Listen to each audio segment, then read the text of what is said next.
All right, Tony, year two. I think you exceeded everybody's expectations. Maybe not your own expectations, because I know you have high expectations for your team. But to almost win a league championship, make a run in the D2 playoffs to the title game. How did last season go? Did it go as planned? Was it better than planned? How do you look back on that year?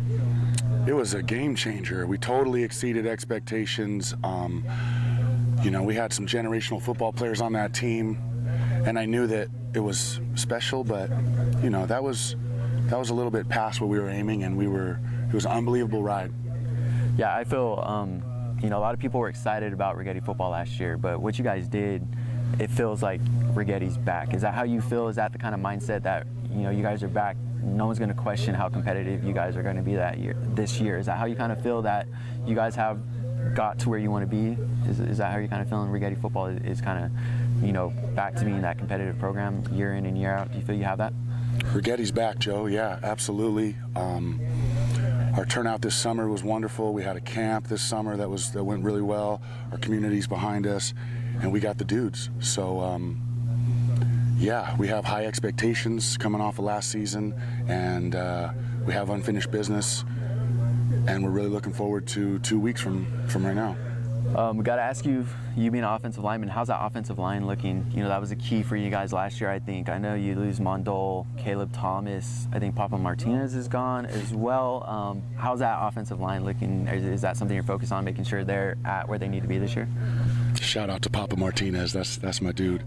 O-line wise, we did lose a bunch of all-league guys. That's where we start everything, is from the O-line.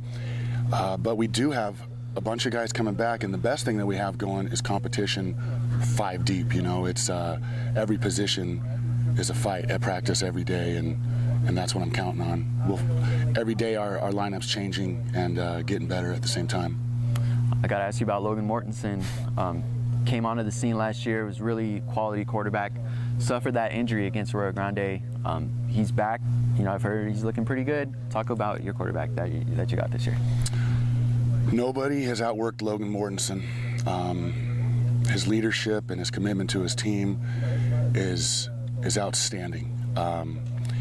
He works really, really hard with our quarterback coach, Nathan Castillo, and they have really pushed the envelope all off season. Since pretty much the moment we lost the championship, they've been hitting it really hard. He's got some incredible weapons, and we have a good plan, and I'm so excited to open up that playbook and see what we can do. Got to ask you about the running back position. Adon Solis last year, he was one of my favorite players to watch. Just not the biggest running back, but just so physical.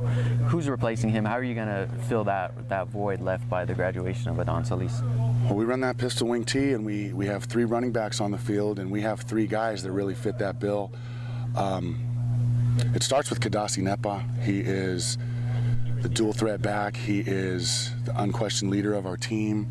His energy is more than anybody could ask for, and he's just a junior. The way he runs the ball is phenomenal, and he's going to score a lot of touchdowns. Christian Roseborough is going to be our tailback, and probably the primary ball carrier. He's a beast. He runs hard, he runs physical, and I'm looking for big things from him.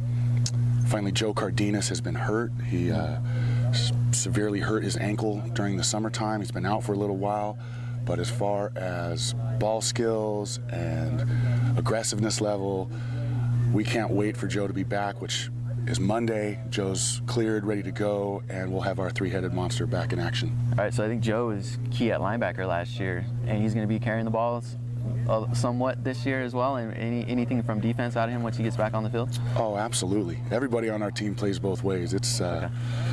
However, Joe's going to get a lot of time on offense and probably, situationally on defense. There's a lot of guys. All of the guys that we brought today they play big roles on both sides of the ball.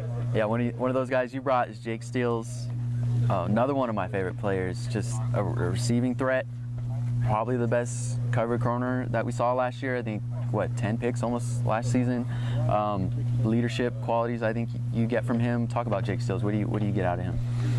Jake Steels is a phenomenal athlete.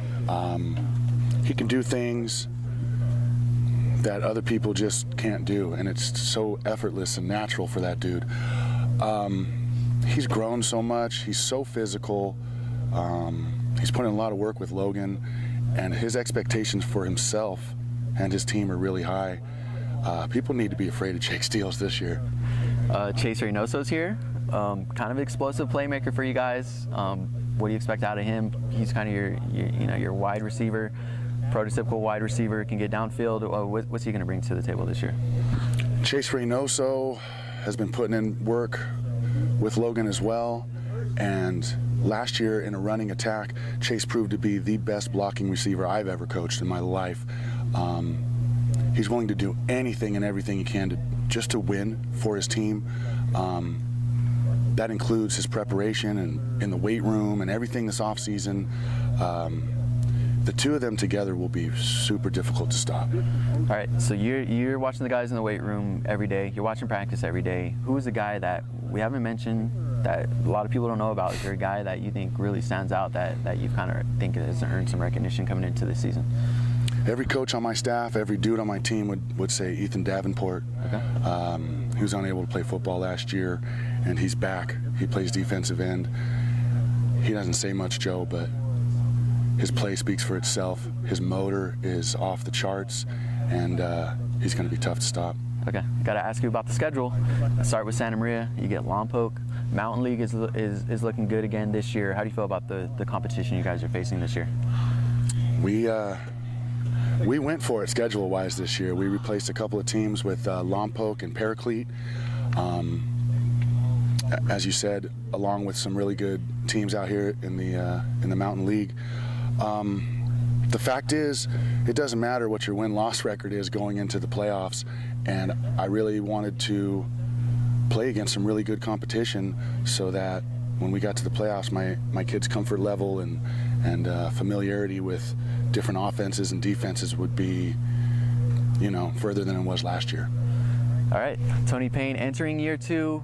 Obviously made it to the title game last year. Expectations are high, so August 23rd, you guys are at Santa Maria. Good luck this year, Coach. Thanks, Joe. Appreciate you. All right.